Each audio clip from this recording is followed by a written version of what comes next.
बिहारी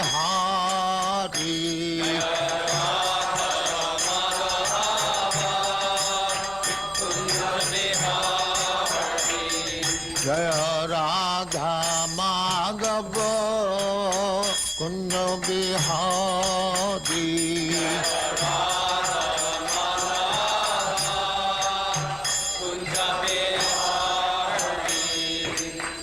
यशोदानंदन ब्रजजन रंजन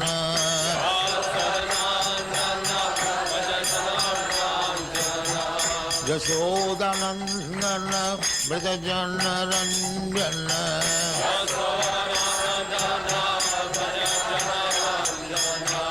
जमुना तीर बनचारी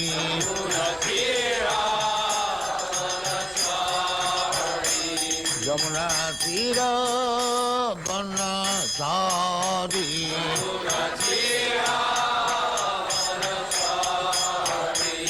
जय राधा माधव कुंज बिहारी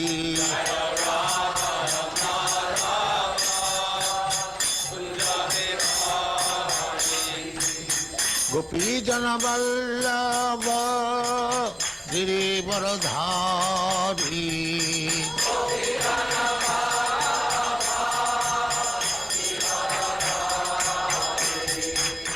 गोपी जन वल्लभ गिरिवरधारी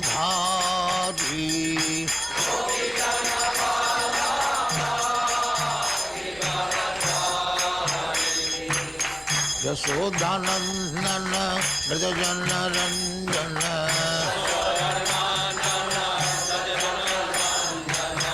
यशोदानंदन ब्रजजन रंजन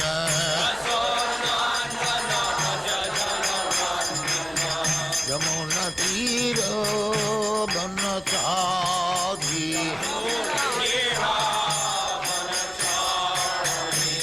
यमुना तीर बनचारी जय राधा माधव कुंज बिहारी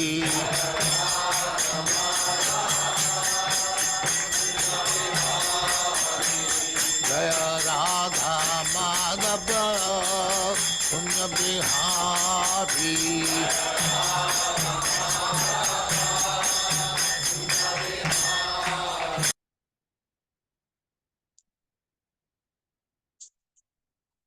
नमो भगवते वासुदेवाय। ओम नमो भगवते वासुदेवाय। ओम नमो भगवते वासुदेवाय। ओम नमो भगवते वासुदेवाय। ओम नमो भगवते वासुदेवाय।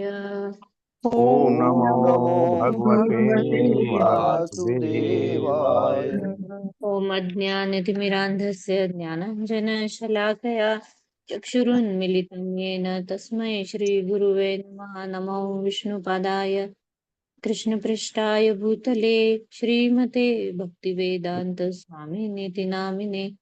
नमस्ते सरस्वते देवे गौरवाणी प्रचारिणे निर्विशेषशून्यवादी पाश्चात्यदेशतारिणे। नमो महावदन्याय कृष्णप्रेमप्रदायते कृष्णाय कृष्णचैतन्य नामने गौरत्विषे नमः। जय श्री कृष्ण चैतन्य प्रभु नित्यानंद श्री अद्वैत गदाधर श्रीवासादि गौर भक्तवृंद। हरे कृष्णा कृष्णा कृष्णा हरे हरे, हरे राम राम राम हरे हरे। हरे कृष्णा कृष्णा कृष्णा हरे हरे, हरे राम राम राम हरे हरे। हरे कृष्णा। सभी का स्वागत है सुबह के 8 बजे की कक्षा में। और आज जो रामनवमी का महामहोत्सव है उसके लिए आप सभी को बहुत बहुत शुभकामनाएं। और हम पढ़ रहे हैं श्रील प्रभुपाद जी का ये जीवनी, श्रील प्रभुपाद जी का ये लीलामृत। तो कल हम देखे थे कि स्मिथ लैब में जो अम, हुआ उनके साथ, प्रभुपाद जी के साथ षड्यंत्र और अभय की नौकरी जाना, ये और एक जीवन में उनके एक और संघर्ष उनको देखना पड़ा कि बम्बई में जब वो उन्होंने इलाहाबाद से जब वो उनके हाथों से वो बिजनेस चला गया, अभय के हाथों से, जो प्रयाग फार्मेसी का, उसके बाद उन्होंने बम्बई में गए। बम्बई में उन्होंने अपना खुद का जो प्रोडक्शन था वो खुद का उन्होंने शुरू किया, ये दवाइयों का। और उसके बाद स्मिथ कंपनी थी, उन वो स्मिथ कंपनी में भी उनको कुछ ऑफर मिली थी एजेंट की, तो वो भी जॉब कर लिए। लेकिन वहां पर भी षड्यंत्र हुआ कि वहां पर भी वो जो अ, निरीक्षक है उसके लड़के ने उसके लड़के को वहां पर एजेंट बनाने के लिए निरीक्षक ने ये षड्यंत्र रचा और उनको वहां से, अभय को वहां से निकलना पड़ा, स्मिथ लैब से। और फिर जो एजेंट का बेटा था वो वहां पर उन्होंने वो स्थान ले लिया। और फिर कैसे अभी आगे बहुत ही एक और रोचक कथा इसमें आएगी कि कैसे उनको लगा कि ठीक है, अभी पत्नी को थोड़ा ट्रेनिंग दे दिया जाए कि पत्नी को भी आध्यात्मिक इसमें रुचि आ जाएगी, तो और ज्यादा सांसारिक और आध्यात्मिक जीवन इसमें थोड़ा बैलेंस करना वो है वो आसान हो जाएगा, ये उनको लगा। और बहुत सुंदर श्लोक आगे प्रभुपाद जी बताएंगे यहाँ पर। तो हम यहाँ से पढ़ेंगे बम्बई में अपने साथी। माता जी आप पढ़िए पहले, हर्षा माता जी।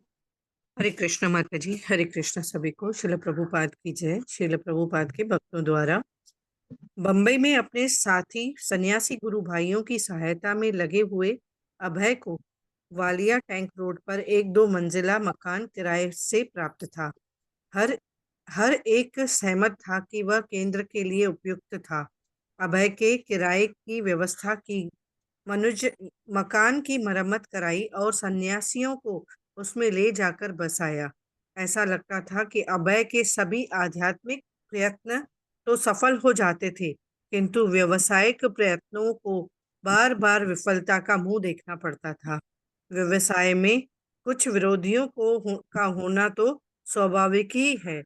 इससे निरुत्साहित होने की कोई बात नहीं थी। षड्यंत्र और हानि व्यवसाय के खेलों में अनिवार्य अंग है। औषधि निर्माण व्यवसाय के क्षेत्र में भी अभय का नाम अभी भी देश भर में विख्यात था। लेकिन व्यवसाय में लाभ हानि का प्रश्न अभय को उतना परेशान नहीं कर रहा था जितना उनका यह संदेह कि इस व्यवसाय में बने रहना उनके लिए अपने आध्यात्मिक गुरु की सेवा का सर्वोत्तम मार्ग है या नहीं। व्यवसाय तभी अच्छा था यदि यदि यह उनके आध्यात्मिक जीवन के साथ साथ चल सके। भगवान चैतन्य ने कहा था कि हरे कृष्ण कीर्तन को हर गांव और कस्बे में फैलाना चाहिए, और अभय इस भविष्यवाणी को पूरा करने में अपने आध्यात्मिक गुरु की सहायता करना चाहते थे, विशेषकर धन इकट्ठा करके और केंद्रों की स्थापना करके। उनकी कमाई का सर्वांश उनके परिवार की पोषण में ही नहीं खर्च होना चाहिए था। हरे कृष्ण माता जी। पढ़िए माता जी आगे का भी, ये कल शायद हमने पढ़ लिया था। आगे का अच्छा, पढ़िए। हरे कृष्ण। अभय जब भी अपने परिवार में इलाहाबाद जाते ये तो पैराग्राफ ये बचा है माता जी, आदर्श तो ये होना चाहिए। आदर्श तो यही होना चाहिए कि पारिवारिक जीवन और आध्यात्मिक जीवन साथ साथ प्रगति करनी चाहिए। अभय की पत्नी को ले प्रगति करनी, माता जी थोड़ा नीचे करेंगे, थोड़ा प्रगति करे। लेकिन कठिनाई अभय की पत्नी को लेकर थी। उन्हें व्यवसाय में हानि से चिंता होती और आध्यात्मिक सफलता के प्रति वे उदासीन थी।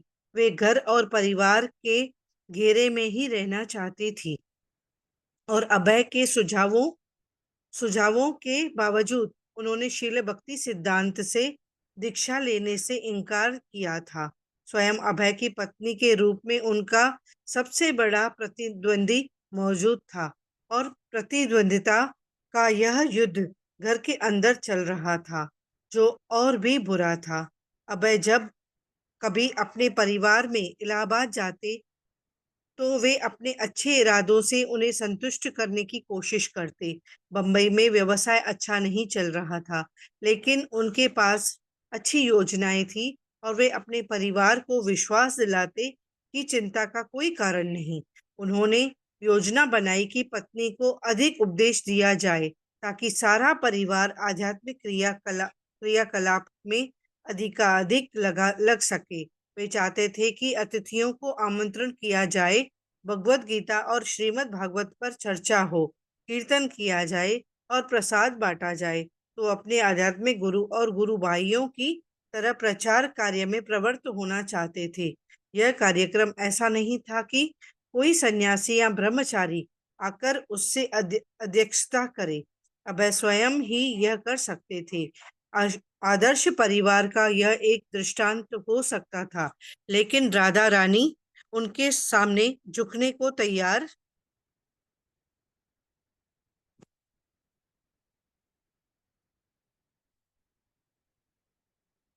हरे कृष्णा। आगे माता जी। पता नहीं माता जी, ऊपर नीचे हो गया। ये लास्ट लाइन है ना, लेकिन लेकिन राधा राधा रानी उनके सामने झुकने को तैयार नहीं थी। उनका उपदेश सुनने के साथ स्थान पर बच्चों के साथ चाय पीती हुई वह दूसरे कमरे, थोड़ा ऊपर करिए माता जी, कमरे में बैठी रहती थी। हरे कृष्णा।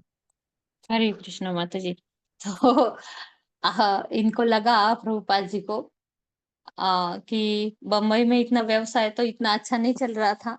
तो उनका लगा कि पत्नी को ही क्यों ना ट्रेनिंग दिया जाए कि जब स्पिरिचुअली जब ये स्ट्रांग हो जाएंगे, कि आध्यात्मिकता में जब लग जाएंगे ये लोग, तो उनका भी उद्धार है। और थोड़ा आध्यात्मिक जो सेवा है उसमें भी मैं आगे बढ़ पाऊंगा। और ऐसा भी नहीं कि व्यवसाय नहीं चल रहा है तो सिर्फ आध्यात्मिकता के उन्होंने पूरा उनको ये भी दिया, उन्होंने पूरा हौसला भी दिया कि ठीक है ये व्यवसाय नहीं चल रहा है, लेकिन बहुत सारे बाकी प्लान्स भी हैं उनके पास कि कैसे ये जो आर्थिक व्यवस्था है उसको पूरा पुनः उसको अच्छे से उसको स्थापित करे। तो वो ये भी बता रहे थे कि हाँ और भी प्लान्स है, लेकिन बार बार प्रयत्न कर रहे थे कि हाँ और राधा रानी को वो समझाया जाए। पहले भी हमने देखा था कि पहले भी राधा रानी ऐसे ही बोलती हैं, जो अभय की जो पत्नी है वो ऐसे ही बोलते हैं कि क्या जरूरत है इतना बाहर जाकर घूमने की या फिर प्रचार करने की, घर में ही विग्रह सेवा कर लेंगे और घर में ही सब सेवा करेंगे। ऐसा पहले भी एक बार कहे थे, लेकिन फिर भी उन्होंने प्रयत्न किया बार बार। ये तो बहुत सारे भक्तों को ये फेस करना पड़ता है। कहीं पर प्रभु जी डिवोटी है तो माता जी नहीं है, माता जी डिवोटी है तो प्रभु जी नहीं है, प्रभु जी माता जी डिवोटी है तो घर के जो वरिष्ठ हैं या फिर जो रिलेटिव्स है वो डिवोटीज नहीं है। तो फिर ये अंदरूनी युद्ध ये चलता रहता है। यहाँ पर लिखा ना कि प्रतिद्वंद्वी मौजूद था उनके घर में, सबसे बड़ा प्रतिद्वंद्वी। हाँ, कि अपोजिशन में सबसे बड़ा जो था वो घर में ही था उनके। और प्रतिद्वंद्विता का युद्ध घर के अंदर चल रहा था, जो और भी बुरा था, और भी बुरा था। आगे आएगा कि आगे हम देखेंगे कि कैसे ये परिस्थिति और खराब होने लगती है धीरे धीरे धीरे। संतुष्ट करने अभय जब कभी अपने परिवार में इलाहाबाद जाते तो अपने अच्छे इरादों से उन्हें संतुष्ट करने की कोशिश करते। वो कोशिश भी उन्होंने की कि अपने परिवार को वो संतुष्टि दे। उनको सभी कुछ उन्होंने जो भी चाहिए वो उन्होंने सब कुछ वो दिया भी, और समय भी दिया। जो भी चीजें चाहिए वो भी दी उन्होंने। और धन हो, लक्ष्मी हो, या फिर जो भी कुछ हम एक घर का जो आदमी होता है, जो पुरुष होता है, उसका जो भी कर्तव्य है एक परिवार के लिए, वो अभय ने पूरी तरह से उसको करने का प्रयास किया। बिजनेस ही इतने सारा जगह पर जाकर उन्होंने इतने सारे काम किए, बिजनेस किए, तो वो भी किस लिए किए कि आध्यात्मिक अपने गुरु भाइयों की सेवा में भी कुछ वो सहयोग कर पाए, और घर का भी जो भी उनका सांसारिक कर्तव्य है वो भी निभा पाए। इस तरह दोनों जगह पर वो बैलेंस करने की कोशिश कर रहे थे और विश्वास भी दिला रहे थे कि चिंता का कोई कारण नहीं है। तो इस तरह ये हमने देखा। फिर आगे देखेंगे कि उनका उपदेश सुनने के स्थान पर बच्चों के साथ चाय पीती हुई वह दूसरे कमरे में बैठी रहती ही आदर्श परिवार तो स्थापित करना चाहते थे प्रभुपाद जी, लेकिन ये जो भी है वो उपदेश सामने वाला सुनने के लिए इंटरेस्ट तो लेना चाहिए ना, उसकी रुचि तो होनी चाहिए वो सुनने के लिए। वो घर की मुर्गी दाल बराबर होती है ना, वैसा है चीजें ये कि घर में ही इतने बड़े भक्त रहते हैं, लेकिन वो सुनना जो है, कई कई घरों में होता है कि वो सुन लेते हैं और सभी के सभी भक्त बन जाते हैं। इन कई कई घरों में होता है कि नहीं, वो घर वाले नहीं समझ पाते, या फिर ठीक है कि पूर्व जन्म के कुछ है, सुकृति नहीं मिली है, या फिर कुछ कर्म है कि वो भक्ति में नहीं आ पाते। तो इस तरह सुनने के लिए, वो उपदेश सुनने के लिए वो रुचि उनमें नहीं थी राधा रानी में। और ये बता भी रहे थे तो ये क्या करते थे राधा रानी की, बच्चों के साथ चाय पीती हुई दूसरे कमरे में बैठी रहती। आगे पढ़ेंगे माता जी। हरे कृष्णा अशोक प्रभु जी। हरे कृष्णा माता जी, दंडवत प्रणाम। शीला प्रभुपाद जी की जय। शीला प्रभुपाद जी के कृपा से बंबई में अभय श्री धीर महाराज और भक्ति सारंग गोस्वामी के संपर्क में आए। ये दोनों सन्यासी ऊंचे दर्जे के विद्वान थे। श्रीधर महाराज शास्त्रों में पारंगत होने के कारण समादृत थे और भक्ति सारंग गोस्वामी का उनके अंग्रेजी में लिखने का और भाषण देने के कारण था। कभी कभी अभय अपनी अनुभूतियों के संबंध में उनसे विचार विमर्श करते। अभय ने अपने आप भी शास्त्रों का अध्ययन किया, जिनमें उनके आध्यात्मिक गुरु और पहले के आचार्यों द्वारा गीता और श्रीमद् भागवत पर लिखी गई टीकाएं सम्मिलित थीं। विश्वनाथ चक्रवर्ती ठाकुर द्वारा भगवत गीता अध्याय 2 श्लोक 41 की टीका का अध्ययन करते हुए उन्होंने पढ़ा कि शिष्य के लिए उसके आध्यात्मिक गुरु का आदेश उसके प्राण और आत्मा सदृश है। इन शब्दों का अभय पर गहरा प्रभाव हुआ। शील भक्ति सिद्धांत सरस्वती के आदेश के पालन की उनकी इच्छा शक्ति को इससे बड़ा बल मिला और श्रीमद् भागवत के 10वें स्कंद के 28वें अध्याय में उन्हें एक ऐसा श्लोक मिला जिसमें भगवान कृष्ण की उक्ति से वे चमत्कृत हो उठे। यस्याहम् अनुगृह्णामि हरिष्येत हरिष्येत धन्नं शनैः ततो धनं त्यजन्ति यस्य स्वजना दुख दुःखितम्। जब मैं किसी पर अनुग्रह करता हूँ तो धीरे धीरे उसकी भौतिक संपत्ति का हरण कर लेता हूँ, तब उसके स्वजन उसे दुख दग्ध मानव समझकर उसका परित्याग कर देते हैं। ऊपर कीजिए, ऊपर थोड़ा सा कीजिए। इस श्लोक को पढ़कर अभय जैसे कांप गए। ये मानो उन्हीं के लिए हो, लेकिन इसका आशय क्या था? क्या इसका आशय ये है कि कृष्ण मेरी सारी संपत्ति ले लेंगे? उन्होंने सोचा। उस समय क्या सचमुच यही हो रहा था? क्या इसीलिए व्यवसाय संबंधी उनकी सारी योजनाएं विफल हो रही थी? उन्होंने श्लोक के अर्थ के विषय में श्रीधर महाराज से चर्चा की।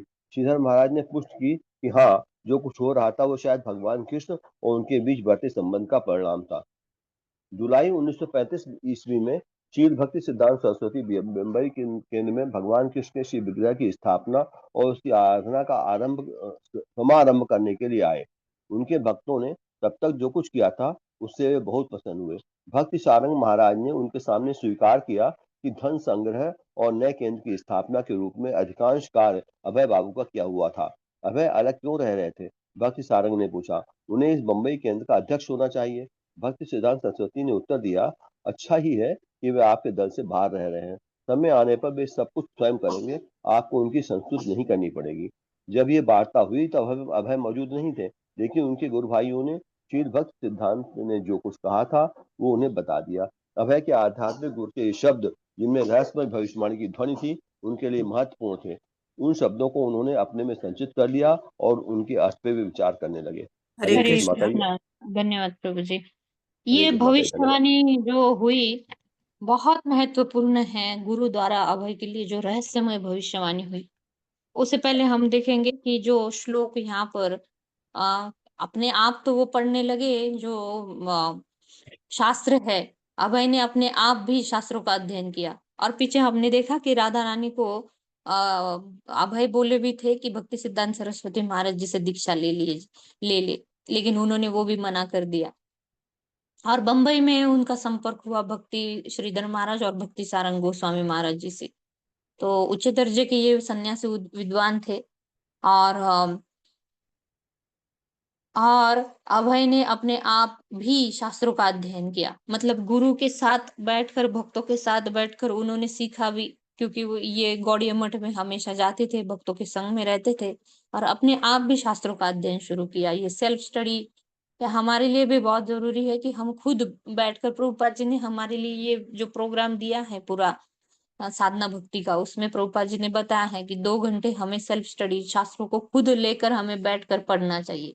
क्लासेस तो हम करते ही है, साथ में भक्तों के संग में हम पढ़ते ही है, लेक्चर सुनते हैं, लेकिन खुद को भी हमें वो लेकर बैठकर हमें पढ़ना चाहिए, ताकि जो शास्त्र में जो हमें वो गंभीरता से हम पढ़ते हैं, तो वो जो रियलाइजेशन है वो आने लगता है कि क्या हमें इससे, प्रभुपाद जी के जो तात्पर्य है वो आप स्वयं लेकर पढ़ोगे भगवत गीता के, श्रीमद् भागवत के, तो फिर वो जो कनेक्शन है वो बन जाएगा। क्लासेस में क्या होता है, वो भी जरूरी है कि क्लासेस करना, वो भी जरूरी है, गुरु के साथ, टीचर के साथ बैठकर उसको सीखना, लेकिन उसके साथ ही साथ ये सेल्फ स्टडी है 2 घंटे, प्रभुपाद जी 2 घंटे बोले हैं, लेकिन जिसको जितना भी संभव हो, आधा घंटा, 15 मिनट, ऐसा भी ऐसा भी सजेशन देते हैं टीचर्स की, ठीक है आपको समय नहीं तो सुबह 15 मिनट, शाम को 15 मिनट, आते जाते वक्त कभी भी बुक लेकर उसको पढ़ना चाहिए।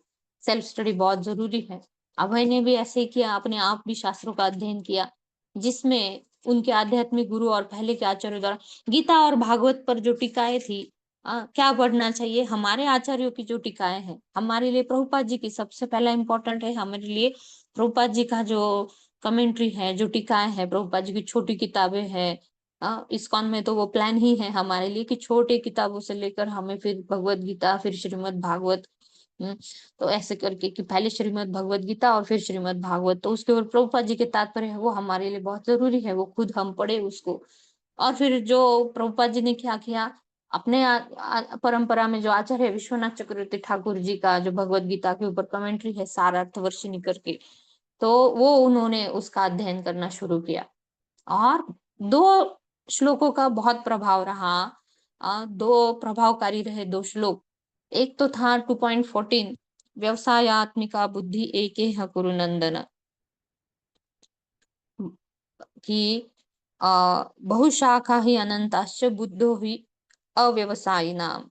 तो ये श्लोक था, उसमें जो विश्वनाथ चक्रवर्ती ठाकुर जी की टीका थी, उसमें क्या लिखा था, कि शिष्य के लिए उसके आध्यात्मिक गुरु का आदेश उसके प्राण और आत्मा सदृश है। आध्यात्मिक गुरु का आदेश है वो प्राण बन जाता है शिष्य के लिए, और आत्मा बन जाता है। ये 11वें स्कंद में भी, भागवतम के 11वें स्कंद 3रा अध्याय 21वां श्लोक, इसमें भी आता है, तस्मात् गुरु प्रपद्येत जिज्ञासु श्रेयम उत्तमम, कि एक 3 श्लोक लगातार आते हैं, उसमें शिष्य और गुरु की जो पात्रता होनी चाहिए उसके बारे में आता है, कि एक शिष्य के लिए जो है, शिष्य के लिए गुरु माने आत्मा बन जाना चाहिए, कि इस तरह की आत्मा के बिना जैसा शरीर निर्जीव हो जाएगा, अचेतन हो जाएगा, वैसे ही गुरु के बिना, गुरु के आदेशों को धारण किए बिना जो है वो आध्यात्मिक जीवन भी है वो मृत प्राय है हमारे लिए। इस तरह वो प्राण और आत्मा बन जाना चाहिए, हाँ, कि प्राण नहीं टिकेंगे अगर गुरु का आदेश नहीं है, गुरु का वचन का पालन नहीं कर रहे हैं हम, तो वो बिना प्राण का शरीर चल रहा है और शरीर चल ही नहीं रहा है। तो इस तरह आत्मा यानी, और गुरु के आदेश जो है, गुरु अगर बोले कि हाँ सूरज दिख रहा है, लेकिन गुरु बोले कि अभी तो अंधेरा है, रात है, तो शिष्य को मान लेना चाहिए कि हाँ अंधेरा है, रात है। यानी गुरु अगर बोले भी कि तुम में ये दोष है, तो उसको तुरंत स्वीकार कर लेना चाहिए, उसके ऊपर बोलना नहीं चाहिए, अरे आपको नहीं पता, ये नहीं, मुझ में नहीं है ये दोष, ये मैं ऐसा नहीं हूँ, ऐसा हूँ, ऐसा हूँ। नहीं, गुरु अगर बोले कि ये दोष है, तो हाँ ये दोष है मुझ में, लेकिन उसको मैं कैसे सुधारूं, क्या करूं, मैं क्या साधना करूं, क्या तपस्या करूं, या फिर आपके आदेश है तो उसको मैं पालन कैसे करूं। वो इस तरह इनके ऊपर प्रभाव रहा कि प्राण और आत्मा वो शिष्य के लिए वो आदेश जो है वो प्राण और आत्मा के समान, लाइफ एंड सोल, वो बन जाना चाहिए वो गुरु का आदेश। और इन शब्दों का अभय पर गहरा प्रभाव पड़ा, और ये बहुत बड़ी इच्छा शक्ति उनको मिली, जो विल पावर है वो, कि ये विल पावर उनको मिली, कि भक्ति सिद्धांत सरस्वती महाराज जी के दीक्षा तो हो गई थी इनकी, अपने गुरु महाराज से ब्राह्मण दीक्षा और हरि नाम दीक्षा। तो अभी गुरु का आदेशों का पालन करने के लिए और इच्छा शक्ति प्रबल हुई, और विल पावर आई जब ये विश्वनाथ चक्रवर्ती ठाकुर जी के 2.41 के श्लोक से उनको वो सुनने को मिला, व्यवसाय आत्मिका बुद्धि एक ही है गुरु नंदन, बहुशाखा ही अनंताश्च। बहुशाखा, बहुत शाखाओं में बंटने से अच्छा है बुद्धि को एक जगह केंद्रित करो। लेकिन कैसे? गुरु के आदेशानुसार, गुरु ने बताया उसी को पालन करना चाहिए, इस तरह। और फिर और 10वें स्कंद का 28वां अध्याय का ये श्लोक है, हाँ, कि 10.21, यस्याहम अनुगृह्णामि हरिष्ये तद्धनम शनै। धीरे धीरे मैं क्या कर लूंगा, ये भगवान कृष्ण बोल रहे हैं। धीरे धीरे मैं क्या कर लूंगा, हरिष्ये तद्धनम, मैं छीन लूंगा उसका धन। ततो धनम त्यजन्ति अस्य स्वजना दुख दुखिताम। धीरे धीरे, ये अनुग्रह है मेरा उसके ऊपर, ये कृपा है मेरी उसके ऊपर, मेरे भक्त के ऊपर, कि मैं धीरे धीरे उसका शनै शनै शनै आता है ना, कि उसका धीरे धीरे भौतिक संपत्ति का हरण कर लूंगा। क्योंकि वो मेरे पास आना चाहता है मेरा भक्त, लेकिन उसमें बाधा अगर आ रही है तो ये भौतिक ऐश्वर्य है, संपत्ति है, नाम यश, ये जो भी चीजें है, कुंती महारानी बोलती है ना, जन्म ऐश्वर्य श्रुत श्रीभिर एधमान मधः पुनाम नैव हत्याभिधातुं वै त्वाम अकिंचन गोचरम। जो अकिंचन है उसके लिए गोचरम है, उसके लिए आप प्राप्त है। जन्म ऐश्वर्य श्रुति और श्रीवीर, नेम फेम, ये सब क्या है? नेम फेम, संपत्ति, ऐश्वर्य, ये सब क्या है? ये भक्ति में बाधा लाने वाले हैं। कब इसके ऊपर अहंकार आ जाएगा, गर्व आ जाएगा, भक्ति में भी है तो वो चलो कोई सोचेगा कि हाँ, हम तो भक्ति कर रहे हैं, जितना भी नाम ऐश्वर्य है हम तो भगवान की सेवा में लगा देंगे। लेकिन कब वो माया प्रभाव डालेगी और कब उसका भी अहंकार आ जाएगा, वो समझ में भी नहीं आएगा हमें।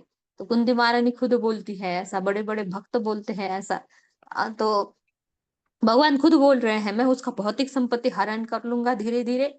और धीरे धीरे क्या हो जाएगा, देखिए, जिसके पास संपत्ति है, ऐश्वर्य है, नाम है, उसके पास स्वजन है, या फिर मित्र परिवार है, या फिर जान पहचान वाले हैं, उसके आगे पीछे घूमेंगे वो। और जैसे ही उसका नेम फेम चला गया, तो फिर वो छोड़ देंगे उसको। तो ऐसे ही भगवान बोल रहे हैं क्या, कि मैं जब उसका संपत्ति का हरण कर लूंगा तो स्वजन भी उसको छोड़ देंगे उसके, और दुख दग्ध मानव समझकर उसका परित्याग कर देंगे। अरे ये तो दुखी आत्मा है, इसका सब चला गया, ये तो दुखी है, अभी क्या करे, ठीक है, उसको समय दे।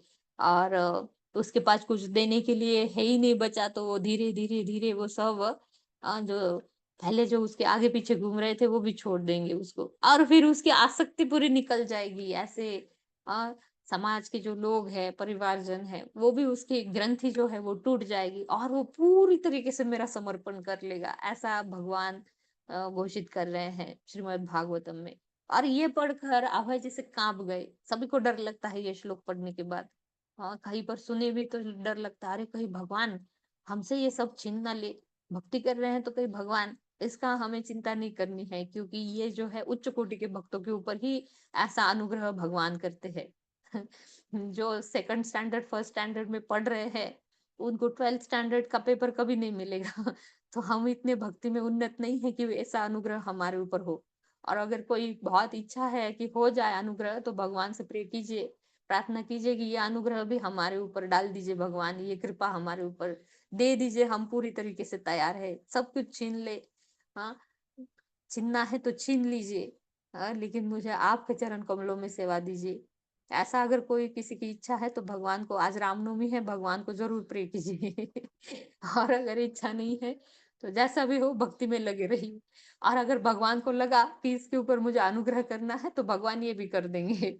तो इस तरह, और क्या आशय है इसका, ये प्रभुपाद जी को लगा कि ये मानो उन्हीं के लिए हो, कि मैं इतना प्रयास कर रहा हूँ, जगह जगह पर मैं, जगह एक जगह से दूसरी जगह पर ऐसा वो जा रहे हैं, शहर बदल रहे हैं, वहां पर नया नया उनका बिजनेस था, व्यवसाय बना रहे हैं, लेकिन सब योजनाएं क्या हो रही है, विफल हो रही है। तो वो पूछते हैं श्रीधर महाराज जी से कि क्या ये मेरे लिए है, क्या इसका आशय क्या है, कृष्ण में क्या मेरी सारी संपत्ति ले लेंगे?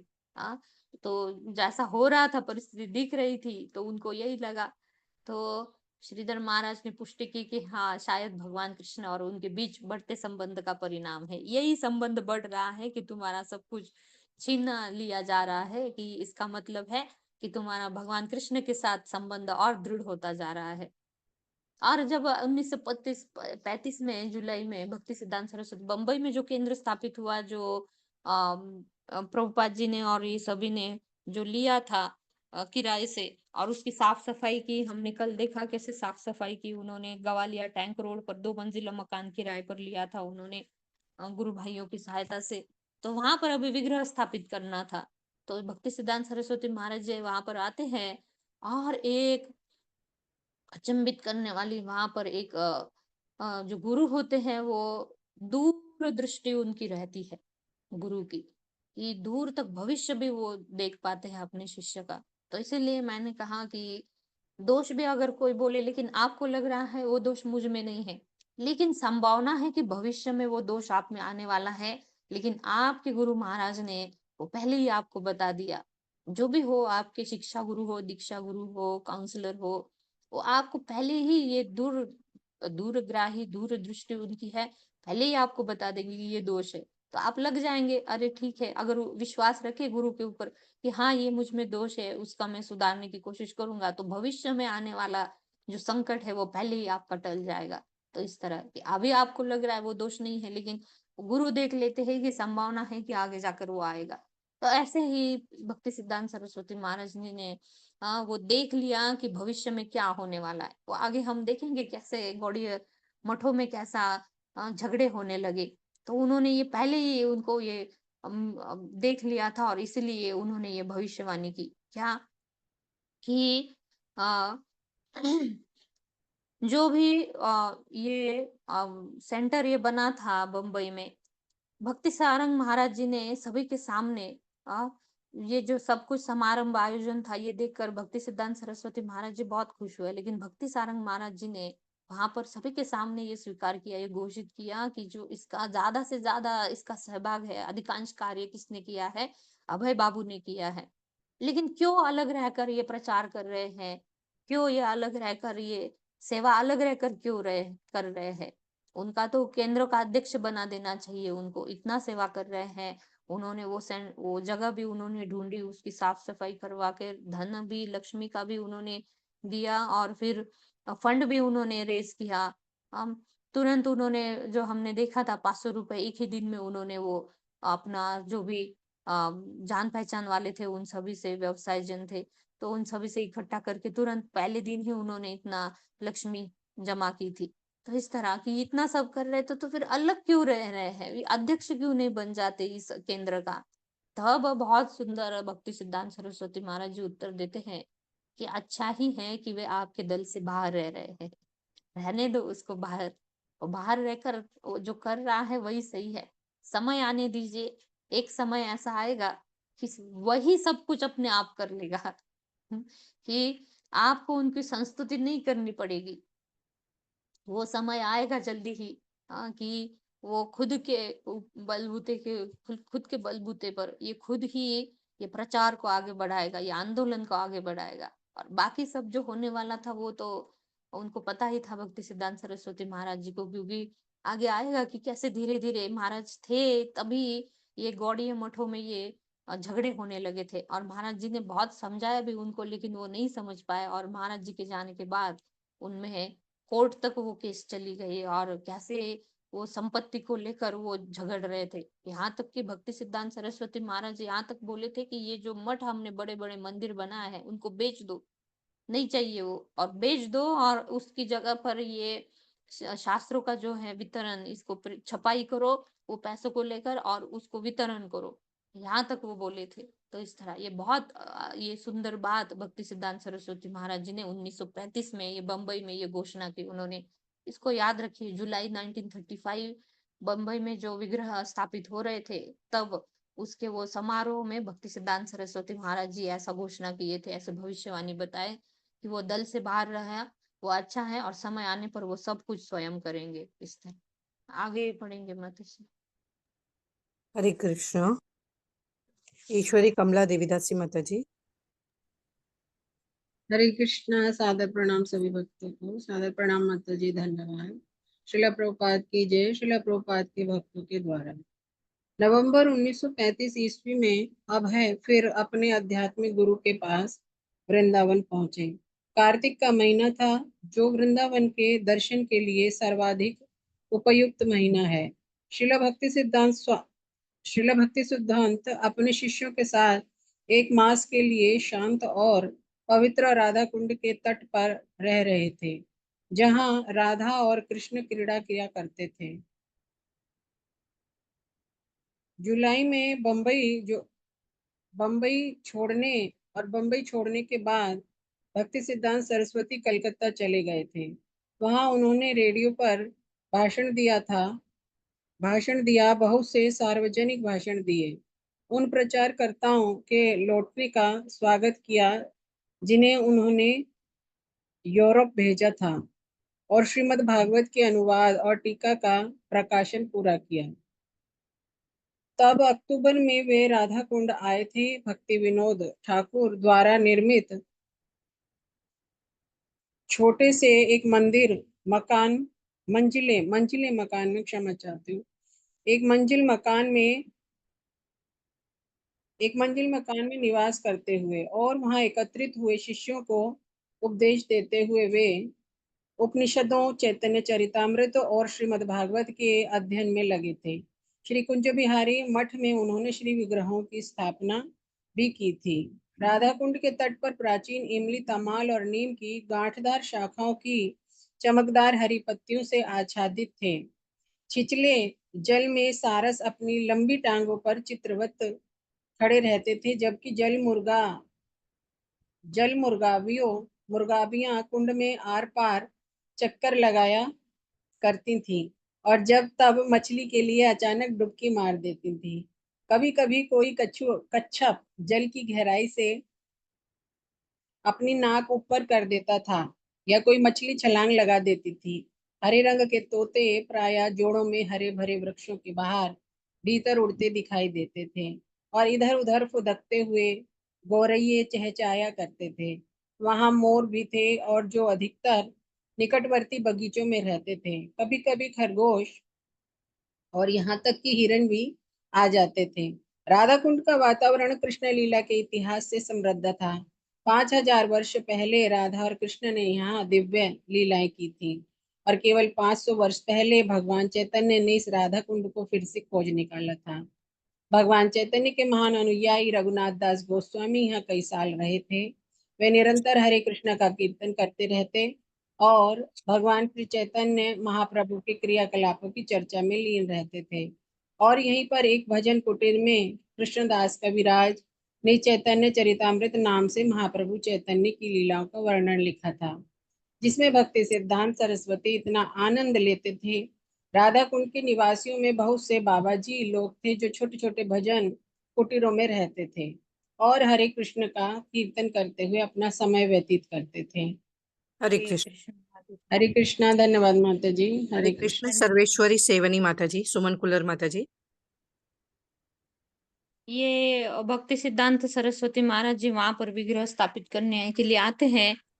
वहां से उसके बाद नवंबर में 1935 में वो वृंदावन के पास वृंदावन में जाते हैं भक्ति सिद्धांत सरस्वती महाराज। और कार्तिक का महीना, नवंबर यानी कार्तिक का महीना है, और एक महीना पूरा वो वहां पर राधा कुंड के पास शांत और पवित्र स्थान है, वहां पर तट पर रह रहे हैं। राधा कुंड का बहुत सुंदर यहाँ पर वर्णन आया है कि कैसे राधा कुंड के तट प्राचीन इमली, तमाल और नीम के गाढ़दार शाखों, कैसे उस वृक्ष थे।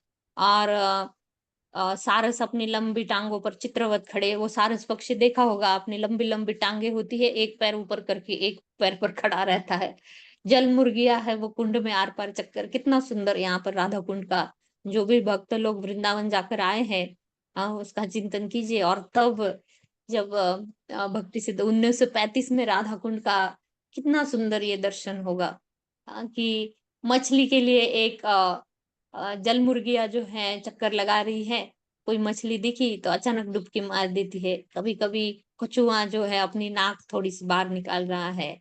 जोड़े में तोते जो है वो उड़ते हुए दिख रहे हैं।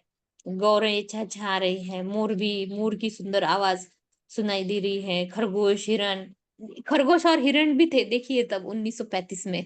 अभी तो हमें कुछ नहीं दिखाई देता क्योंकि राधा कुंड और श्याम कुंड के पास अभी इतना ज्यादा घर बन गए हैं कि वहां पर अभी जो बगीचा और ये सब मिसिंग है वहां पर अभी।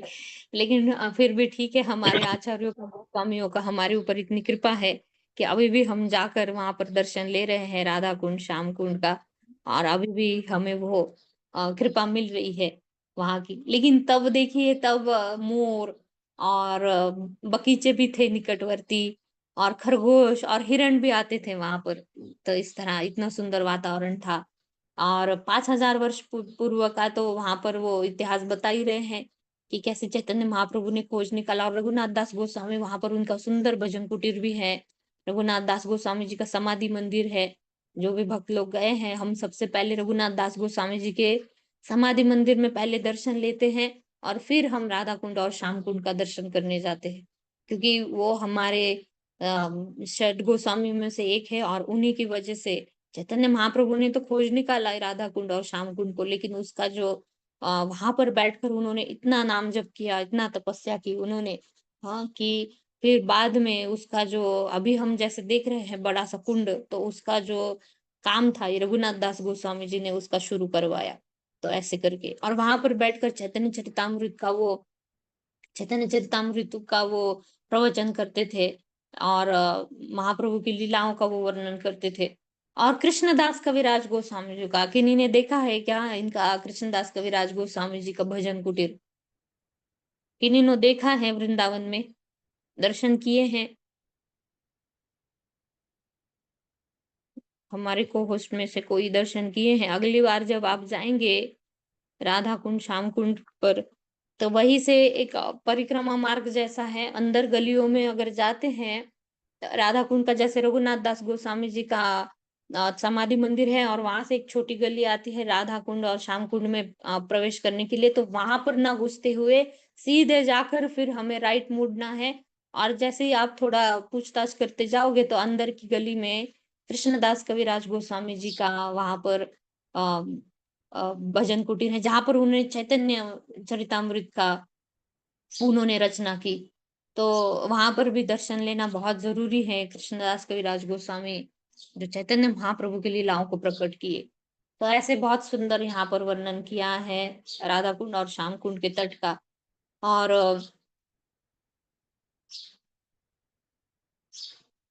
यहाँ तक ही पढ़ा ना हमने? हाँ ठीक है, आगे पढ़ेंगे बात। हरे कृष्णा।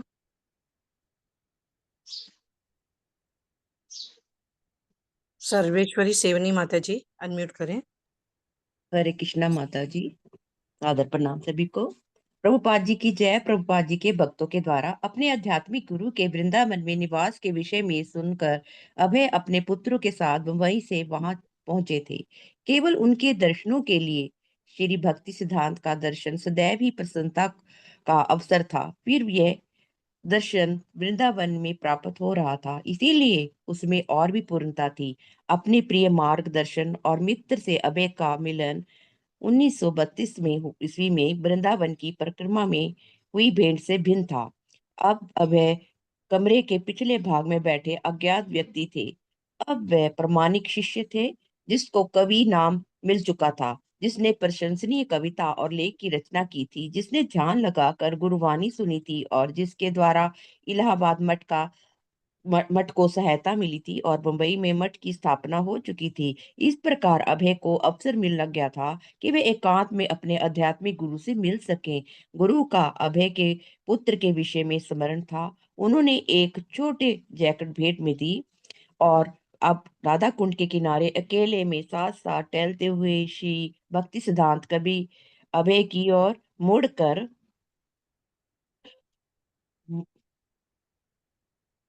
मुड़कर उसमें गोपनीय वार्तालाप करने लगते। श्री भक्ति सिद्धांत सरस्वती जी ने कहा कि उनके शिष्यों में कलकत्ता में कुछ लड़ाई झगड़े हुए थे। वह इससे दुखी थे। वृंदावन में उनके मन पर अभी भी उसका असर था। इसके उनके कुछ शिष्य आपस में इसलिए लड़ रहे थे कि कलकत्ता में गौड़िया मठ के मुख्यालय में कौन किस कमरे में रहेगा और किस सुविधा का उपयोग करेगा, वह सभी शिष्य उस मठ के सदस्य थे और मुख्यालय का उपयोग भक्ति सिद्धांत सरस्वती के निर्देशन में श्री कृष्ण भावना अमृत के प्रचार के लिए होना चाहिए था। ऐसा होने पर भी वह अपने आध्यात्मिक गुरु की उपस्थिति में भी लड़ रहे थे। ब्राह्मणों और वैष्णवों से अपेक्षा की जाती है कि वे जीवन पात्र के प्रति ईश्वर ईश्वरादेश से मुक्त होंगे। आपस में एक दूसरे के प्रति जो कहना ही क्या, यदि वे अपने आपस में लड़ रहे थे तो आध्यात्मिक गुरु के तिरोभाव के बाद में क्या ना करेंगे।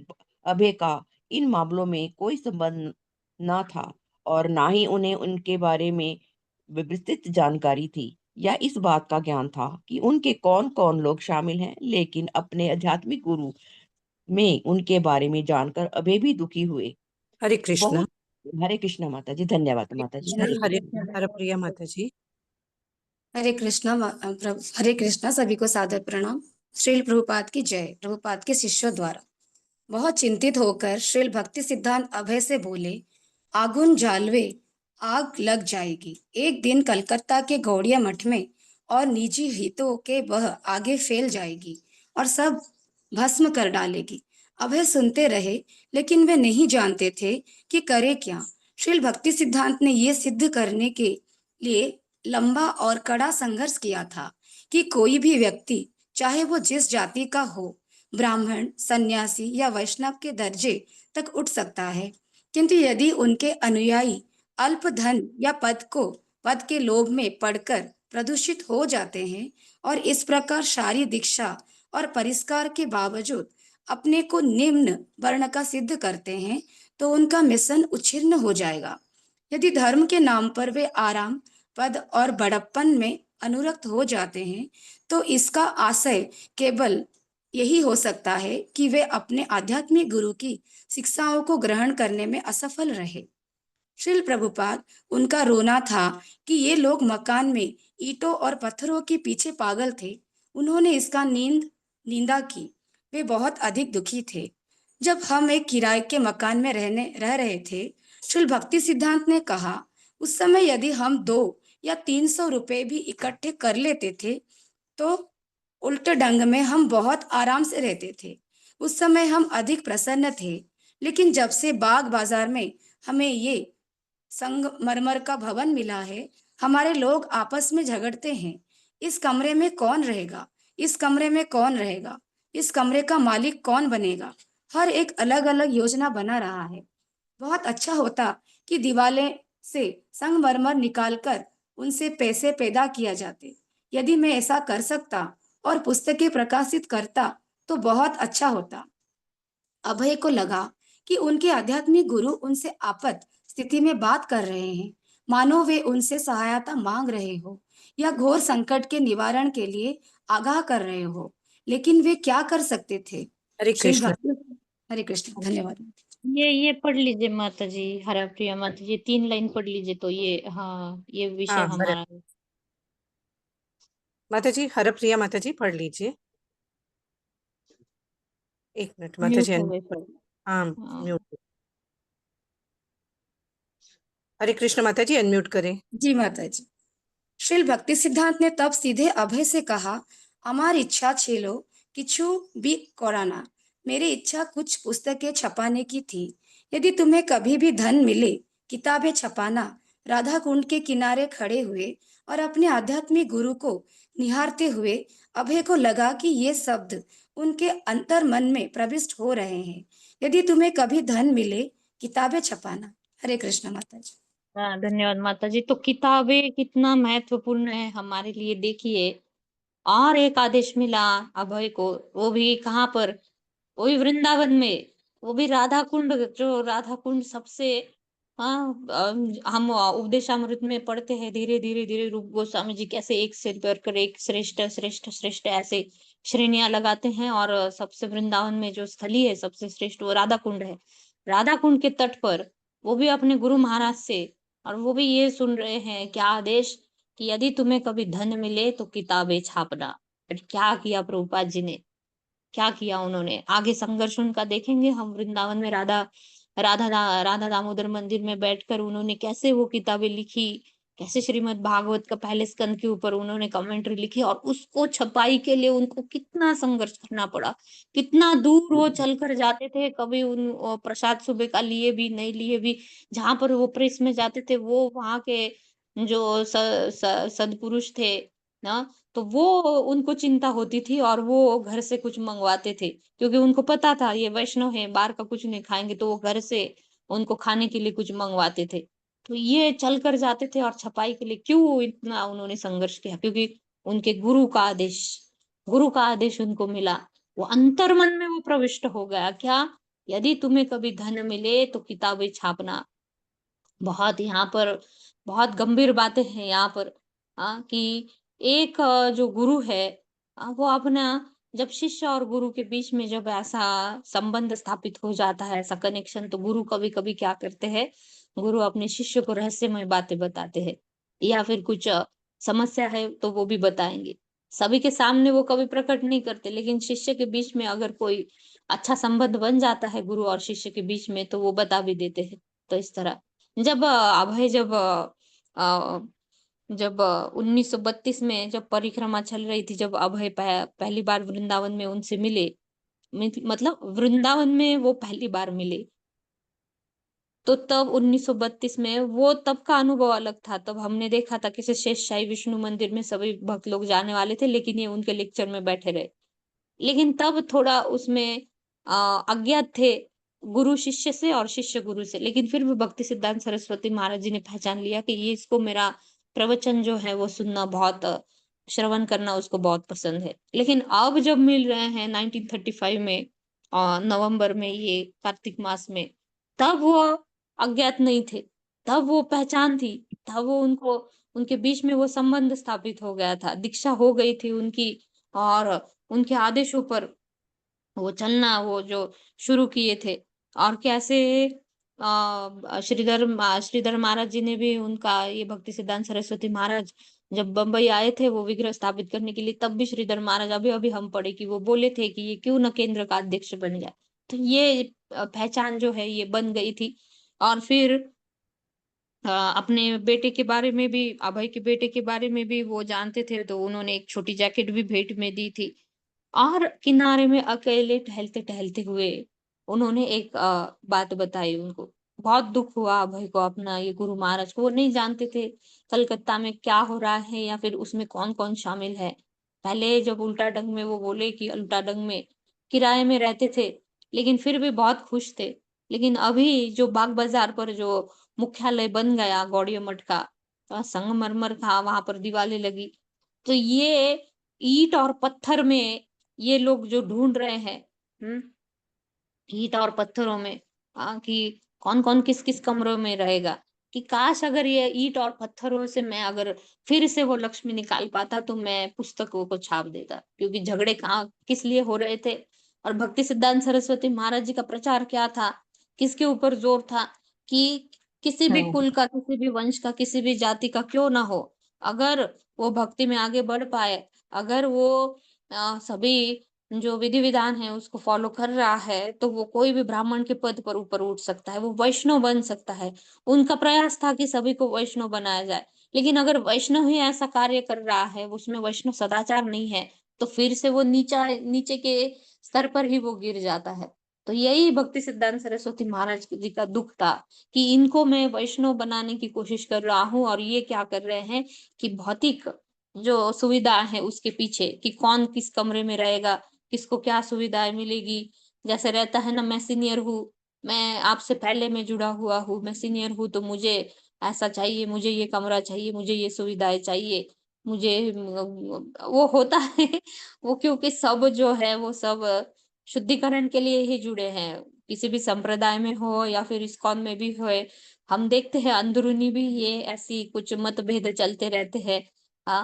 कि मुझे ये क्लास चाहिए, मुझे वो क्लास चाहिए, मुझे एडमिन की सेवा नहीं करनी है, मैं कितना दिन एडमिन की सेवा करूँगी, अ, या फिर मुझे एडमिन चाहिए, मैं क्लास ले रही हूँ तो मैं ये मैसेजिंग की सेवा नहीं करूँगी, इतना अभी मैं सीनियर हूँ तो मुझे अभी आगे की बुक्स पढ़ाने हैं। तो ऐसा भी किसी-किसी में वो इच्छा आ जाती है, क्योंकि हम अभी सभी लोग क्या है, शुद्धिकरण में लगे हुए हैं। तो कब अहंकार या फिर कब ये जो षड्रिपु है, ये कब प्रभावित, तीनों गुण कब प्रभावित हो जाएंगे, ये हमें सतोगुण भी है वो बांधने वाला है। ज्ञान जो है वो ज्ञान अहंकार बढ़ाता है। तो इस तरह कि वो कब गुण का प्रभाव हो जाएगा। और ऐसे ही खुद भक्ति सिद्धांत सरस्वती महाराज जी के साथ में ये रह रहे थे ये भक्त लोग, और फिर भी उनमें एक क्लेश निर्माण हो गया कि कौन किस कमरे में रहेगा और किसको क्या सुविधाएं मिलेगी। तो सोचिए वो आध्यात्मिक गुरु को कितना दुख होता है कि मैं इतना प्रयास कर रहा हूँ इनको मैं वैष्णव बनाने के लिए, और ये लोग ऐसे दीवालों और पत्थरों का वो सुविधाओं के लिए ये झगड़ रहे हैं। तो कितना दुख होता होगा आध्यात्मिक गुरु को, हाँ, कि वो आध्यात्मिक गुरु साथ में हो या ना हो। कि हमें लग सकता है कि हम तो दीक्षा लिए हैं, गुरु के साथ तो हम नहीं रह रहे हैं, तो उनको कैसे, उनको पता चल जाता है। वही आध्यात्मिक गुरु और एक शिष्य के बीच का संबंध है। उनको पता चल जाता है, उनको भी दुख होता है कि कोई मेरा शिष्य है जो नहीं विधानों को पालन कर रहा है अच्छे से, कोई मेरा शिष्य है जो नहीं कर पा रहा है अपनी साधना अच्छे से। वो गुरु को वो पता चल जाता है। ये आध्यात्मिक संबंध है, क्योंकि ये भौतिक नहीं है कि चलो स्कूल कॉलेज में पढ़ने गए, टीचर आ गया और आधा घंटा पढ़ा दिया, बुक से लेक्चर दे दिया, चला गया, बाकी बच्चों अपने आप पढ़ाई करो, अपना परीक्षा में कितना भी मार्क्स, अभी आपको पढ़ो या ना पढ़ो, फिर आपका फ्यूचर आपके हाथ में है। और फिर आगे जाकर हमारा इतना ही काम था, 1 घंटे आपको 8 स्टैंडर्ड 9 स्टैंडर्ड का पढ़ाने का, आगे आप अपना अपना देख लो। ये नहीं है, ये भौतिक स्तर का नहीं, ये आध्यात्मिक है, आध्यात्मिक संबंध है। वो गुरु अपने शिष्य का पूरा जिम्मेदारी लेते हैं कि हाँ इसका उद्धार होने तक। और ये भी शास्त्र में भागवतम में आता है कि गुरु फिर से उनको, गुरु को जब तक अपने शिष्य का उद्धार नहीं होता, गुरु को फिर से वापस लौटना पड़ता है। तो एक शिष्य का भी वो जिम्मेदारी है, वो कर्तव्य है कि अपने गुरु को इतना तकलीफ ना दे, अपने गुरु को फिर से वापस आने का वो, उनको भी वो, हम ना ऐसा उनको ये करे, कि उनके ऊपर ऐसा प्रसंग ना आए। तो ये एक शिष्य का भी वो कर्तव्य है कि वो अच्छे से करे। तो ये जो झगड़े चल रहे थे गौड़ीय मठ के सदस्यों में, भक्तों में, तो बहुत दुख हुआ। और उनका दुख देखते हुए अभय को दुख लगा, और उनको ये पता चला कि या तो मेरे गुरु मुझसे कुछ सहायता चाहते हैं, या तो फिर भविष्य में जो होने वाला है उसका हिंट दे रहे हैं। तो ये हिंट भी थी कि भविष्य में क्या हो रहा है। और पहली भविष्यवाणी भक्ति सिद्धांत सरस्वती महाराज जी ने बम्बई में की थी, क्या, कि इसको स्वतंत्र कार्य करने दो, एक समय आएगा कि ये सब अपना आप खड़ा कर देगा, कि ठीक है ये स्वतंत्र है, उसको ऐसे ही रहने दो। और अभी वृंदावन में 1935 में, हाँ, वो जुलाई में वहां पर उन्होंने भविष्यवाणी की, और अभी नवंबर में ऐसा भक्ति सिद्धांत सरस्वती महाराज जी बोल रहे क्या, कि वो हिंट दे रहे थे कि भविष्य में क्या हो सकता है इस तरह। अभी आगे हम थोड़ा पढ़ेंगे और फिर रुकेंगे हम। हरे कृष्णा। सुमंगला धनिष्ठा माता जी अनम्यूट करें।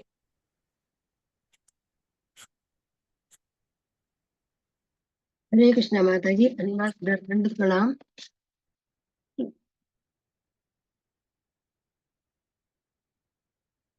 पढ़िए माता जी। हरे हाँ जी माता, हरे कृष्ण माता जी। श्रील प्रभुपाद की जय। श्रील प्रभुपाद जी के भक्तों के द्वारा दिसंबर 1936 श्रीला भक्ति सिद्धांत का स्वास्थ्य जनकपुरी में खराब था। अभय बम्बई में थे और वे अपने गुरु महाराज को पत्र लिखना चाहते थे। उन्होंने सोचा वे मुझ पर कुछ दयालु हैं, वे मेरी प्रार्थना समझ जाएंगे, और वे लिखने लगे। प्रिय गुरु महाराज, चरण कमलों में विनम्र प्रणाम स्वीकार हो। आपके पास बहुत से शिष्य हैं और मैं उनमें से एक हूँ, लेकिन वे आपकी साक्षात सेवा कर रहे हैं। उनमें कुछ ब्रह्मचारी हैं, कुछ सन्यासी हैं, किंतु मैं गृहस्थ हूँ, मैं आपकी सेवा नहीं कर सकता। कभी कभी मैं आर्थिक सहायता करता हूँ, जबकि मैं साक्षात सेवा नहीं कर सकता। क्या कोई विशेष सेवा है जो मैं कर सकता हूँ? 2 सप्ताह बाद अभय को उत्तर मिला। मुझे पूर्ण विश्वास है कि तुम अंग्रेजी के माध्यम से हमारे विचारों और तर्कों को उन लोगों तक पहुंचा सकते हो जो अन्य सदस्यों की भाषाओं से परिचित नहीं है। इससे तुम्हारा भी भला होगा और श्रोताओं का भी भला होगा। मुझे पूरी आशा है कि यदि तुम भगवान चैतन्य महाप्रभु की शिक्षाओं को नूतन धारणा का प्रवेश जन सामान्य में तथा दार्शनिकों और धर्म वेत्ताओं में कराकर मिशन की सेवा कर सको, तो तुम अपने आप को उच्च कोटि का अंग्रेजी प्रचारक बना लोगे। अभय को तुरंत ज्ञात हो गया कि यह तो वही उपदेश है जो 1922 में 22 की ईस्वी की पहली भेंट से मैं उन्होंने प्राप्त किया था। उन्होंने इसे अब उसकी पुष्टि माना। अब अपने जीवन के उद्देश्य के विषय में उनके मन में कोई संदेह नहीं रह गया था। उनके आध्यात्मिक गुरु ने 1922 में कलकत्ता में जो कुछ कहा था, वह कोई आकस्मिक उक्ति नहीं थी, वह ना कोई आकस्मिक भेंट थी। उपदेश वही था, अपने को अंग्रेजी में बहुत अच्छा प्रचारक बनाओ, उससे तुम्हारा भी भला होगा और तुम्हारे श्रोताओं का भी। हरे कृष्णा, धन्यवाद हरे माता कृष्णा जी। माता जी, हरे कृष्णा माता जी, ये धन्यवाद। प्रसंग याद है सभी को 1922 का, कलकत्ता में उल्टा डंग रोड पर नरेन जब उनको खींच कर ले जा रहे थे और वहां पर ये दोनों बच्चे जाकर बैठते हैं, युवक, और तभी पहले ही भेंट में भक्ति सिद्धांत सरस्वती महाराज जी देखते ही उनको बोलते हैं क्यों ना तुम अंग्रेजी में प्रचार करो। और इनका भाव देखिए, अभी 1936 का है, 35 में तो नवंबर में ये हमने अभी देखा, नवंबर में ये वृंदावन में राधा कुंड के तट पर इनकी भेंट होती है। और वो सब वो भेंट के बाद भी दिसंबर 1936 का ये प्रसंग है कि भक्ति सिद्धांत सरस्वती महाराज जी जगन्नाथपुरी में थे तब, उनका स्वास्थ्य भी खराब था, और अभय बम्बई में थे तब, बम्बई में जो भी उन्होंने बिजनेस चला रहे थे, और अपने गुरु महाराज को पत्र लिखा। ये अध्याय जो हम पढ़ रहे हैं उस अध्याय का नाम ही क्या है, मैं आपकी सेवा कैसे कर सकता हूँ। ये इतनी सेवा कर रहे हैं गौड़िया मठ के भक्तों के लिए, बम्बई में भक्त लोग खुद बोल रहे हैं कि इनको अध्यक्ष होना चाहिए, और इतनी सेवा करने के बावजूद भी इनको क्या लग रहा है कि मैं साक्षात आपकी सेवा नहीं कर पा रहा हूँ। जो डायरेक्ट सेवा, जो वाणी वपु सेवा है, वाणी सेवा तो वो कर रहे थे, लेकिन जो वपु सेवा है वो मैं नहीं कर पा रहा हूँ। तो कि उनको लगा कि मैं ऐसे प्रार्थना करूं, इतने दयालु है मेरे गुरु महाराज, वो समझ जाएंगे मेरी प्रार्थना को, और लिखते हैं प्रिय गुरु महाराज। ये भाव देखिए उनका, इस भाव को पकड़िए कि रूपा जी का जो अभय का जो भाव है अपने गुरु महाराज के प्रति, कि बहुत दयालु है वो, मेरी प्रार्थना जरूर समझ जाएंगे।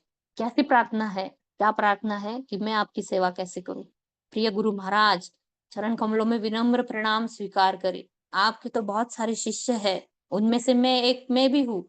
हाँ, आपके बाकी शिष्य आपकी साक्षात सेवा कर रहे हैं, कुछ ब्रह्मचारी हैं, कुछ सन्यासी हैं, कुछ, लेकिन मैं गृहस्थ हूँ, तो गृहस्थ आश्रम में होते हुए मैं आपकी साक्षात सेवा नहीं कर पा रहा हूँ। ये दुख भी है उनको, कि गृहस्थ होने के कारण बाकी भी जिम्मेदारियां है, तो उनको निभाते निभाते मैं नहीं साक्षात सेवा कर पा रहा हूँ। हाँ, तो कभी कभी मैं आर्थिक सहायता कर रहा हूँ, लेकिन जबकि मैं साक्षात सेवा नहीं कर सकता। अभी कभी कभी मतलब उस समय में इतना बिजनेस में उनका ऊपर नीचे हो रहा था, फिर भी इतनी सेवा कर रहे हैं, और फिर भी देखिए विनम्रता, हाँ, कि कितना डाउन टू अर्थ होना चाहिए भक्त को, कि इतनी सेवा करने के बावजूद अपने आध्यात्मिक गुरु को क्या लिख रहे हैं कि कभी कभी मैं आर्थिक सहायता करता हूँ लेकिन साक्षात सेवा नहीं कर सकता। क्या कोई विशेष सेवा है जो मैं कर सकता हूँ। और फिर 2 हफ्ते के बाद अभय को उत्तर मिलता है, और तब उनको वो उच्च आदेश जो है उसका उनको फिर से कनेक्शन हो जाता है कि 1922 में 1922 में जो पहली बार उनको आदेश मिला है, फिर से यही आदेश है। हाँ, यही आदेश फिर से मिला है कि अपने को अंग्रेजी में बहुत अच्छा प्रचारक बनाओ, इससे तुम्हारा भी भला होगा और तुम्हारे श्रोताओं का भी। तो ये एक आदेश को पकड़ते हुए, और राधा कुंड के तट पर उनको और एक आदेश मिला कि तुम जितना भी धन तुम्हारे पास आए प्रयास करो कि तुम पुस्तकें छापना। ये तो पहला आदेश हुआ उनको अंग्रेजी में प्रचार करना, दूसरा आदेश उनको मिला पुस्तकों को छापना। तो इस तरह, और ये पूरा ये आदेशों के ऊपर कैसे उन्होंने 1935 में उनको आदेश, 1922 में पहला आदेश मिला कलकत्ता में उनको अंग्रेजी में प्रचार करो, 1935 नवंबर में उनको राधा कुंड तट पर उनको आदेश मिला कि पुस्तकों को छापना, और 1936 में फिर से उनको जो लेटर आया भक्ति सिद्धांत सरस्वती महाराज जी से कि क्या, कि तुम ये अंग्रेजी में प्रचार करना, उच्च कोटि के अंग्रेजी प्रचारक बनोगे तुम। तो इस तरह उनको तुरंत याद हो गया कि 15 साल पहले जो पहली भेंट हुई उस वक्त भी यही आदेश था। तो इस तरह, और फिर बाद में बहुत ही दुखमय प्रसंग आता है कि भक्ति सिद्धांत सरस्वती महाराज जी का 1937 1 जनवरी 1937 में भक्ति सिद्धांत सरस्वती महाराज जी अपना इस भौतिक शरीर को त्याग करके वो अपना स्वधाम अपनी सेवा में लौट जाते हैं, उनका तिरोधान होता है। लेकिन उपदेश वही था, अंतिम उपदेश, पहला उपदेश भी और अंतिम उपदेश वही था अभय के लिए अंग्रेजी में प्रचार करना, अंग्रेजी प्रचारक बनो। और दूसरा था पुस्तकों को छापना, धन मिले तुम्हें तो पुस्तकों को छापना। और एक ये आदेशों के ऊपर पूरा जीवन समर्पित करना, ये कोई आसान बात नहीं है। ऊपर से 70 साल की आयु में एक तो पूरा जीवन उन्होंने तपस्या की, इतना संघर्ष किया, अपना पारिवारिक जीवन, सांसारिक व्यावसायिक जीवन, आध्यात्मिक जीवन, इसमें बैलेंस करना, ये तो उनका संघर्ष रहा। लेकिन 70 साल की आयु में सोचिए, ये सब प्रसंग हम धीरे धीरे पढ़ते जा रहे हैं। 70 साल की आयु में कोई सोचेगा कि घर में बैठे बैठे हम भक्ति करेंगे, हाथ पैर हमारा शरीर साथ नहीं दे रहा है, ऊपर से ऐसी जगह पर जाना जहाँ पर कोई भी हमें ना जानता है ना पहचानता है, ऊपर से जो हम देने जा रहे हैं उसके बारे में कोई नहीं जानता, तो हमें मूर्ख समझकर भगा देंगे। हाँ, ऐसे वक्त प्रभुपाद जी का 70 साल की आयु में अपने गुरु का आदेश को धारण करते हुए उसका पालन करने के लिए अकेले में जाना, और जो मार्किनी भागवत में जो प्रकट करते हैं, 3 हार्ट अटैक आते हैं उनको, फिर भी वो बोस्टन में जाने के लिए उतना संघर्ष उनका, 3 हार्ट अटैक आने के बाद भी, और मार्किनी भागवत में इतना सुंदर वो कविता लिखते हैं। तो ये उनका पहले से ये भाव है, उसको ये पकड़ कर रखिए, ये भाव को। कितना सुंदर ये पत्र लिखा अपने गुरु महाराज को कि मैं थोड़ी थोड़ी सहायता कर रहा हूँ, लेकिन साक्षात मैं सेवा नहीं कर रहा हूँ, तो क्या सेवा कर सकता हूँ। और सेवा का आदेश मिला तो उसको धारण करना भी जरूरी है। कोई भी आदेश मिले, हमारा क्या होता है, वो आदेश मिलता है लेकिन उसको गंभीरता से सुनते नहीं, या फिर सुना भी तो उसके ऊपर हम उसको एग्जीक्यूट नहीं कर पाते, या फिर कर भी रहे हैं तो थोड़ा दिन उत्साह रहता है, उसके बाद वो उत्साह समाप्त हो जाता है, आग बुझ जाती है और फिर उत्साह चला जाता है, तो वो पुनः हम पूर्व स्थिति पर आ जाते हैं, और फिर से पुनः हम पूछने के लिए भागेंगे क्या आदेश है हमारे लिए नया। तो इसलिए वो जो भी आदेश मिलता है उसको गंभीरता से धारण करना और उसको फॉलो करना, एग्जीक्यूट करना बहुत जरूरी। यही पर हम रुकेंगे। वाञ्छकल्पतरुभ्यश्च कृपा सिन्धुभ्यैव च पतितानां पावनेभ्यो वैष्णवेभ्यो नमो नमः। अनंत कोटि वैष्णव वृंद की जय। श्री प्रभुपाद जी की जय। नामाचार्य श्री हरिदास ठाकुर जी की जय। राम लक्ष्मण सीता मैया की जय। हरे कृष्णा। श्रीमद् हनुमान जी की जय। हरे कृष्णा। सभी को दंडवत प्रणाम। हरे किसी का कोई कृष्णा प्रश्न माता जी, है? दंडवत प्रणाम। सभी डिवोटीज को रामनवमी की बहुत बहुत सारी शुभकामनाएं। सभी को रामनवमी की शुभकामनाएं। किसी को कोई प्रश्न है या फिर कुछ ऐड करना है इसमें तो आप कर सकते हैं। किसी को कुछ बोलना है? हरे कृष्णा। स्मिता माता जी।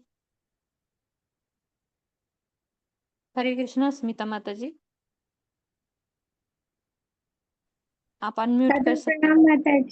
सादर प्रणाम। हरे कृष्ण। सभी को प्रणाम। माता जी, मैं एकादशी कीर्तन करना चाहती थी, इसीलिए। हाँ, तो अगली एकादशी पर आप आता है माता जी आपको वो कीर्तन? जी माता जी, आता है। ठीक है, आने वाली एकादशी पर आप कर लीजिएगा। हाँ माता जी, ये इस बार। जी जी माता जी, नेक्स्ट टाइम। एक दिन पहले सिर्फ मुझे मैसेज कर दीजिएगा, मुझे याद नहीं रहता। अब मैं हर्षा माता जी से भी कहती हूँ कि मुझे याद दे, क्योंकि नेक्स्ट माता जी टाइम किसकी रीडिंग है परसों ही मुझे तो भी भूल एकादशी, जाती। 8 तारीख में तो एकादशी है।